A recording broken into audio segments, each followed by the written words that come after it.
Mesdames et messieurs, bonjour, ravi de vous retrouver et bienvenue à cette nouvelle émission de notre programme L'Égypte à la une. Et commençons l'émission d'aujourd'hui du lundi 24 janvier 2022 avec le président Abdel Fattah el-Sisi qui a assisté hier dimanche à une cérémonie organisée par le ministère de l'Intérieur à l'occasion de la célébration de la journée de la police au siège de l'Académie de la police dans la banlieue du Nouveau-Caire. Préserver la survie de l'Égypte et assurer la sécurité et la sûreté des citoyens est l'objectif principal de l'État, a déclaré le président el-Sisi dans son allocution prononcée à cette occasion. Le président a ajouté que cela ne pourrait être réalisé sans la présence d'une police nationale bien consciente de la nature de sa mission. Le président a rappelé le rôle du corps de la police dans la lutte contre le terrorisme. C'est grâce au sacrifice des hommes de la police et de l'armée que l'Égypte avait réussi à endiguer le fléau du terrorisme, a poursuivi le président, rappelant les martyrs, mais aussi les blessés qui se sont sacrifiés pour instaurer la sécurité et la stabilité de la patrie et protéger leurs concitoyens. Il a exprimé sa grande appréciation et sa reconnaissance aux âmes des martyrs et à leurs familles, affirmant que l'État n'oubliera jamais leurs sacrifices et le lourd tribut qu'ils avaient payé pour défendre leur pays. Le président a réitéré son engagement à venger les martyrs de l'Égypte et à poursuivre le processus de reconstruction et de développement pour établir une nouvelle république à la hauteur des sacrifices des martyrs de la police et de l'armée.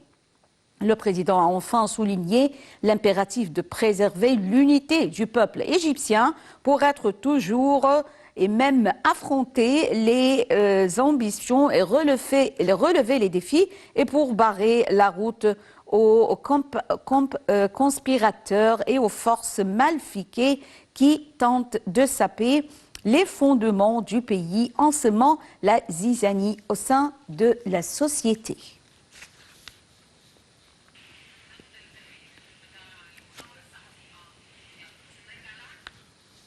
Lors d'une conférence de presse conjointe avec son homologue sud-coréen, le président Abdel Fattah el-Sisi a exprimé le désir de promouvoir un meilleur développement des relations commerciales entre l'Égypte et la Corée du Sud, notamment à la lumière des grands projets de développement en cours en Égypte, ainsi que les opportunités d'investissement offertes par l'Égypte dans la zone économique du canal de Suez.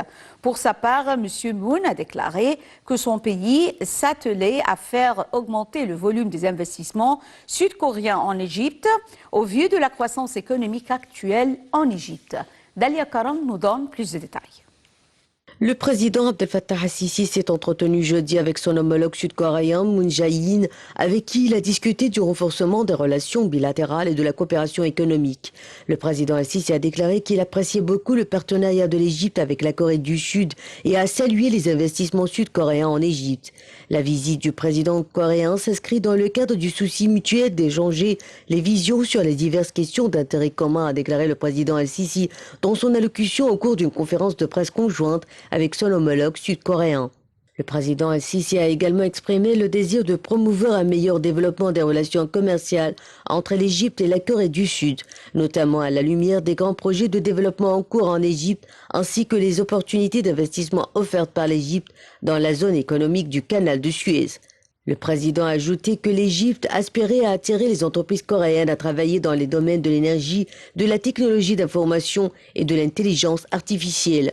Pour sa part, M. Moon a déclaré que son pays était impatient de renforcer ses relations avec l'Égypte à tous les niveaux, notamment dans le domaine économique et de faire augmenter le volume des investissements sud-coréens en Égypte au vu de la croissance économique actuelle de l'Égypte. Il a ajouté que les progrès massifs de l'Égypte en matière de développement ouvraient de nouveaux horizons à la coopération en matière d'investissement entre les deux pays. Les deux dirigeants ont également discuté d'un certain nombre de questions régionales d'intérêt mutuel ainsi que des moyens à leur disposition pour renforcer leur coopération médicale et mieux lutter contre la pandémie de Covid-19. Le chef de l'État sud-coréen a déclaré que la Corée du Sud et l'Égypte pourraient bénéficier d'avantages mutuels s'ils signaient un accord de libre-échange. M. Moon a ajouté que l'Égypte offre à la Corée des possibilités de pénétrer le marché africain, tandis que la Corée offre à l'Égypte des possibilités de pénétrer le marché asiatique.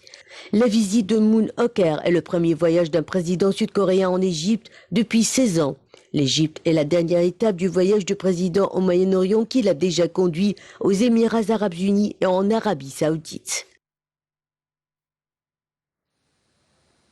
La Corée du Sud a signé vendredi un protocole d'accord MOU avec l'Égypte pour des prêts à taux faible de 1 milliard de dollars jusqu'en 2026 dans le cadre du programme de fonds de coopération pour le développement économique.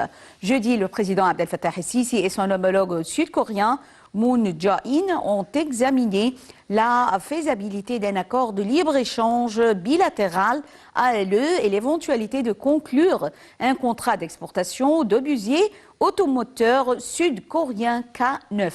Un commentaire. La Corée du Sud a signé vendredi un protocole d'accord avec l'Égypte pour des prêts à taux faible de 1 milliard de dollars jusqu'en 2026 dans le cadre du programme du Fonds de coopération pour le développement économique, le DCF, à l'occasion de la visite du président Moon Jae-in en Égypte, a annoncé le ministère de l'économie sud-coréen. Selon ce protocole d'accord, la Corée du Sud augmentera le montant du programme EDCF accordé à l'Égypte jusqu'à 300 millions de dollars entre 2022 et 2026 qui sera ajouté au fonds existant de 700 millions de dollars pour 2016-2021. Ce prêt devrait financer des projets de construction et d'infrastructures en Égypte, notamment la modernisation des réseaux ferroviaires et la construction d'usines de dessalement, selon des responsables sud-coréens. Le programme EDCF a été lancé par la Corée du Sud en 1987 pour des projets économiques et des infrastructures sociales dans le pays en voie de développement. Les deux pays ont décidé de promouvoir leur coopération dans les domaines des TIC, des énergies renouvelables et de l'enseignement des sciences et technologies qui permettront de réaliser le plan de développement national de l'Égypte intitulé Vision 2030, explique le ministère de l'économie. Jeudi, les présidents Al-Sisi et Moon sont convenus de mener une étude de faisabilité conjointe sur un accord de libre-échange bilatéral, faisant ainsi le premier pas vers la signature d'un accord. Un accord de libre-échange avec l'Égypte, s'il se concrétise, constituerait le premier pacte de libre-échange de la Corée du Sud avec un pays africain. En outre, les deux dirigeants sont convenus d'élargir la portée de la coopération existante dans les domaines de l'espace, de la défense, de la culture et des échanges entre les deux peuples. Le président Al-Sisi et son homologue sud-coréen ont également examiné l'éventualité de conclure un contrat d'exportation d'obusiers automoteurs sud-coréens K9. Après le sommet de jeudi, M. Moon a déclaré que lui et le président Al-Sisi étaient convenus qu'un accord sur les obusiers K9 était un accomplissement de la coopération en matière de défense basée sur la confiance mutuelle entre les deux nations et que l'artillerie automotrice K9 contribue grandement à renforcer la puissance de l'armée égyptienne.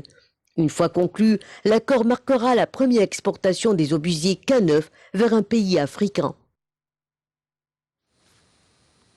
Le ministre des Affaires étrangères Sameh Shoukry a remis hier dimanche un message du président Abdel Fattah el-Sisi au sultan d'Oman, Haitham Ben Tariq, lors d'une réunion avec le vice-premier ministre omanais pour les affaires du cabinet Fahd bin Mahmoud El Saïd. Le porte-parole du ministère des Affaires étrangères a déclaré que la réunion portait sur l'état d'avancement de la réforme économique en Égypte et le renforcement des relations économiques et commerciales bilatérales. Les deux responsables ont examiné également certains dossiers régionaux d'intérêt commun. M. Shoukry a affirmé le soutien de l'Égypte à la sécurité et à la stabilité des États du Golfe et de la région arabe. M. Shoukry a en outre rencontré le président du Conseil de la Choura d'Oman, Cheikh Khalid bin Hilal El Maawali, avec lequel il a examiné les moyens de renforcer les relations de partenariat et parlementaires et législatives bilatérales de manière à contribuer aux consolidations de la coopération conjointe à tous les niveaux. Le chef de la diplomatie s'est également entretenu avec le président du Conseil d'État d'Oman, Abdelmalek El Khalili, au sujet de la coopération parlementaire entre l'Égypte et le sultanat d'Oman et l'échange des expériences entre les deux autorités législatives. Le ministre des Affaires étrangères est arrivé samedi dernier à Mascate à la tête d'une délégation de haut niveau pour assister à la 15e session du comité mixte égypto-omanais qui a clôturé ses travaux dimanche. Avant de quitter la capitale omanaise, le chef de la diplomatie a assisté à l'inauguration du nouveau siège du club de la communauté égyptienne au sultanat d'Oman. L'exercice militaire saoudi-égyptien saoudo-égyptien Tabouk 5 s'est achevé samedi 22 janvier au nord du royaume de l'Arabie saoudite. L'événement auquel ont participé les forces terrestres saoudiennes et égyptiennes ont duré 2 semaines. L'armée égyptienne a annoncé samedi 22 janvier la conclusion des activités des manœuvres égypto-saoudiennes Tabouk 5, à laquelle l'infanterie, les véhicules blindés et les forces spéciales des deux pays ont participé à sa mise en œuvre dans le royaume saoudien.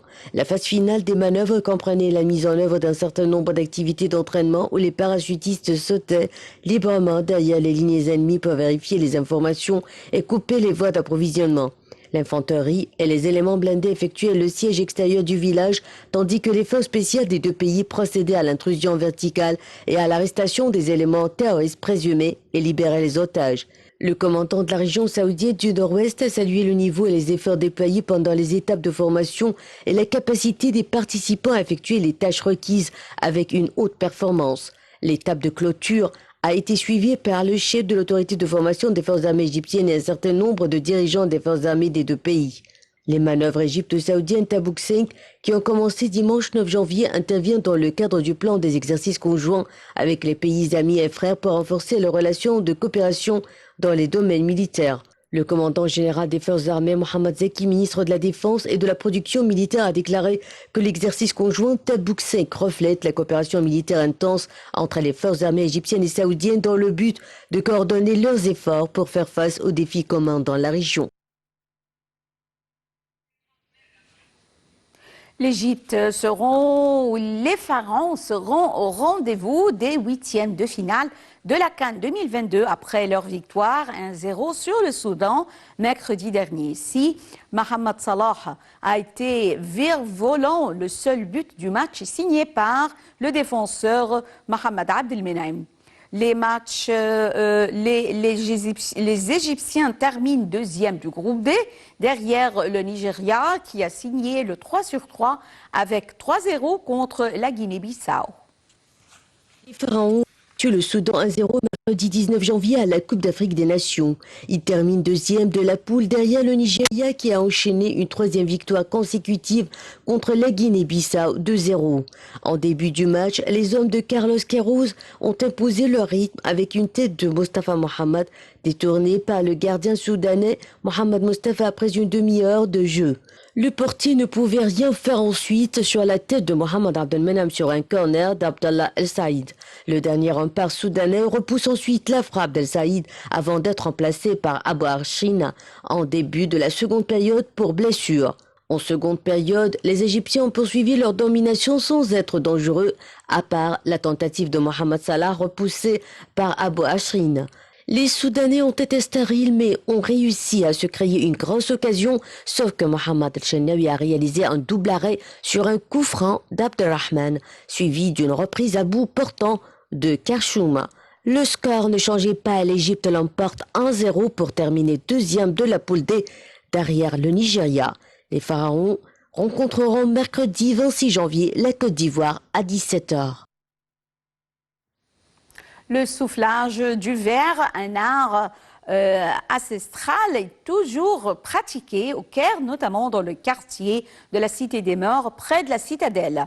Venez admirer le travail savamment effectué et choisir un lot de verre, carafe, soucoupe et luminaire en verre soufflé traditionnel. Un plaisir pour les yeux qui plus bien utile et décoratif. Dalia Karam nous donne plus de détails. Au Caire, au cœur de la Cité des Morts et du quartier fascinant et surpeuplé d'El Gamaleya, survivent les derniers dépositaires du soufflage du verre. La technique du verre soufflé, née de confluences syriennes, égyptiennes, perses ou même de la barbarie orientale, a connu son apogée au temps des pharaons, par la confection de pièces telles que les vases pharaoniques. Plus tard, au temps des califes, son style et ses techniques de confection ont évolué, consacrant une renaissance de cet art. La propagation de l'islam instaura un style nouveau, comme l'attestent les magnifiques lampes qui décorent les mosquées du Caire. Le verre soufflé est pourtant un art qui se meurt. Il est très difficile aujourd'hui d'établir le nombre exact de maîtres verriers en Égypte. Une chose est sûre, il se compte sur les doigts d'une main. Mettant en application depuis longtemps les principes écologiques de récupération des déchets, les souffleurs de verre fabriquent à partir de verres cassés et de bouteilles en tout genre, des verres, carafes, bols, vases, coupes et autres. Le souffleur de verre va opérer les 3 étapes de la confection du verre, la condensation de la pâte, le soufflage, puis la fabrication des fonds. Il extrait du four, à l'aide d'une canne en fer, d'environ 1 mètre de long, un morceau de verre en fusion qu'il fait rouler sur le marbre de la table. Ensuite, il souffle dans sa canne pour donner la forme voulue, puis fabrique le fond et termine par la décoration et l'accessoirisation de l'objet. L'oasis de Dakhla est une des oasis les plus charmantes et authentiques du pays.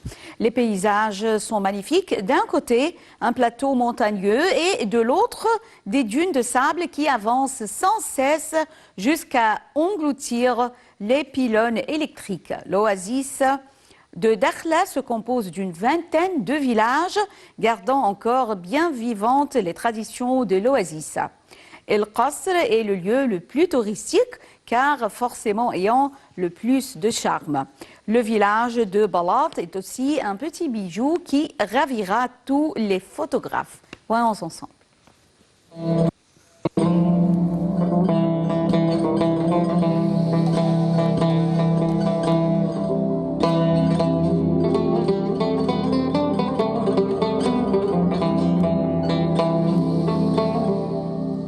L'oasis Tel Dakhla est une des 7 oasis situées dans le désert égyptien à 111 mètres d'altitude. Elle est située à 350 km de la vallée du Nil, entre les oasis d'El Farafra et de Kharga. L'oasis mesure environ 80 km d'est en ouest et environ 25 km du nord au sud. La ville compte environ 4000 habitants, principalement bédouins. C'est une ville très pittoresque, symbole de la tradition des oasis égyptiennes. Dakhla peut difficilement être considérée d'une seule unité. Elle se présente plutôt comme une série de petites localités et hameaux dispersés le long de la route. Mais elle offre les plus beaux paysages et les perspectives les plus remarquables de toutes les oasis du désert occidental. Des plantations d'olives, d'oranges et de dattes sont entrecoupées de dunes de sable le long de la route. Les localités de l'oasis abritent quasi toutes les vestiges intéressants comme les tombeaux d'Al-Muzawqa qui datent de l'époque pharaonique ou Al-Qasr, charmante ville médiévale faite de briques de terre dont certains bâtiments datent du Xe siècle. C'est un véritable dédale de ruelles étroites et de passages secrets. Construite au pied de falaises calcaires, l'oasis de Dakhla est l'exemple de la ville islamique médiévale, dominée par la mosquée Nasr ad-Din au haut minaret hérissé de rondins bruts qui rappellent les minarets des mosquées d'Afrique. À Al-Qasr, le minaret est construit dans le style des Ayyoubides, qui régnèrent de 1171 à 1250. Balat et Bachandi sont également des villages traditionnels au charme incontestable. Les seuls hébergements se situent à Mout, qui offre également quelques cafés et hôtels. À quelques kilomètres avant Qasr se trouve l'intrigante ruine romaine de Der el-Haggar. Ce lieu était jadis sous le sable, ce qui explique son extraordinaire préservation. Admirer ses peintures datant de 2001 est tout à fait étonnant. De l'autre côté de ce complexe de temples romains restaurés se trouvent des collines coniques qui abritent de nombreuses tombes. Certaines ont été fouillées et certaines ont été pillées.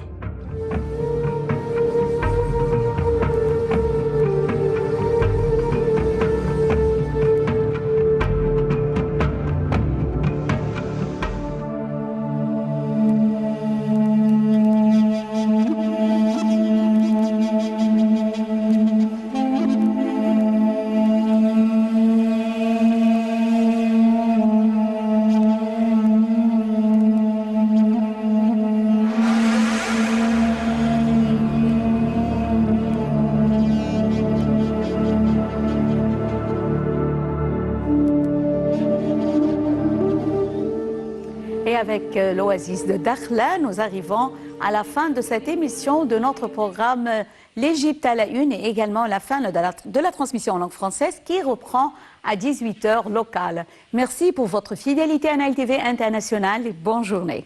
Au revoir.